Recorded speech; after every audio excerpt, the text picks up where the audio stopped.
What is today's quote of the day? Well, let me put my glasses on. So, today's quote of the day is don't believe everything you think.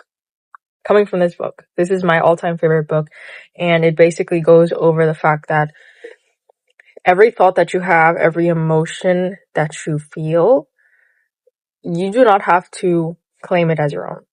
And that sounds crazy because it's like, wait, it's an emotion that I feel. Shouldn't it be my emotion? It's a thought that comes into my mind. Isn't that my thought? It depends on how you see it. Honestly, the thoughts that come into our minds is a culmination of the things that we are exposed to, of the movies that we watch, the books that we read, the people that we talk to, the stories that we know, everything. It's an accumulation of our entire life.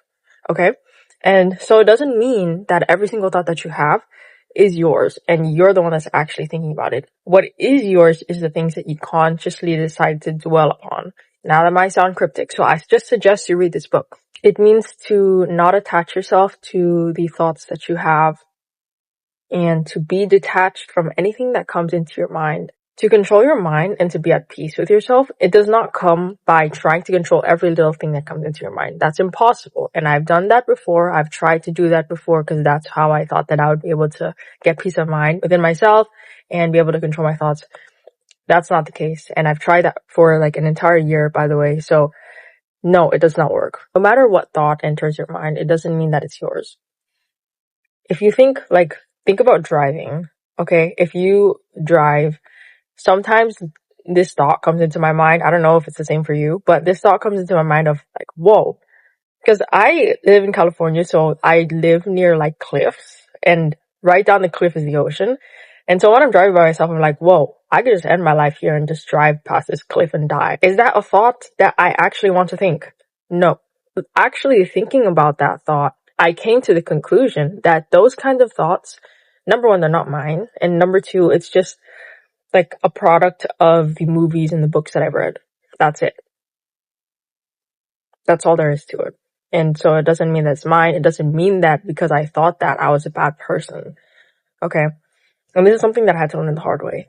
Whenever a thought enters my mind, and I hope that whenever a thought enters your mind as well, you don't immediately latch onto that thought and say, oh, I'm such a bad person for thinking that. Why can't I control what I'm thinking? You can't control what you're thinking. What you can control is your reaction to what you're thinking. You can control the things that you decide to dwell upon, the things that you continually decide to think about consciously. A thought could be, wow, the weather is so beautiful, because the weather is beautiful where I am right now. Wow, the weather is beautiful. That's your initial thought. The thinking that happens after that, so here's the thought, surface level, right? And then the thinking that happens under that is, oh, I should go to the beach today. Or it's a great time to go outdoors. It's a great time to, maybe I should call my friend and we can like hang out outside.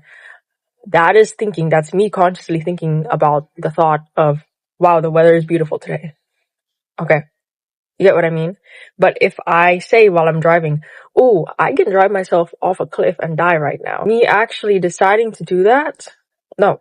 My immediate thought is no. Or I can just ignore that thought completely and move on. You know, when you're meditating and so I used to do guided meditations where there would be this person, like I would be listening on my AirPods or like on with my headphones on, and this person would be saying like, okay, if any thoughts do come into your head or when thoughts do come into your head, imagine that it's just like a stream and you're just observing your thoughts and you're not actually thinking about them. You're not claiming them as your own. They don't say that.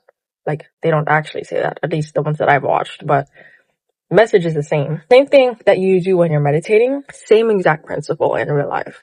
And you'll realize that the principles that you learn in meditation are the same exact principles that you can apply in your real life and in the way that you actually approach reacting to things. So, end of story, TLDR. You cannot control your thoughts, but you can control what you think about those thoughts. You can control your reactions. And so, the point or the idea of controlling your mind is not the idea of actually controlling your mind. What people have in mind when they say that is to be at peace, is to not be a slave to their mind. And the way that you do that is to understand that you are fully conscious and you can fully control your emotions. All you have to do is just change your reaction to whatever happens. I don't really have anything else to say aside from if you are struggling with this yourself, or if you want to learn more about this topic, definitely read this book, give this book a read, and yeah, that's it.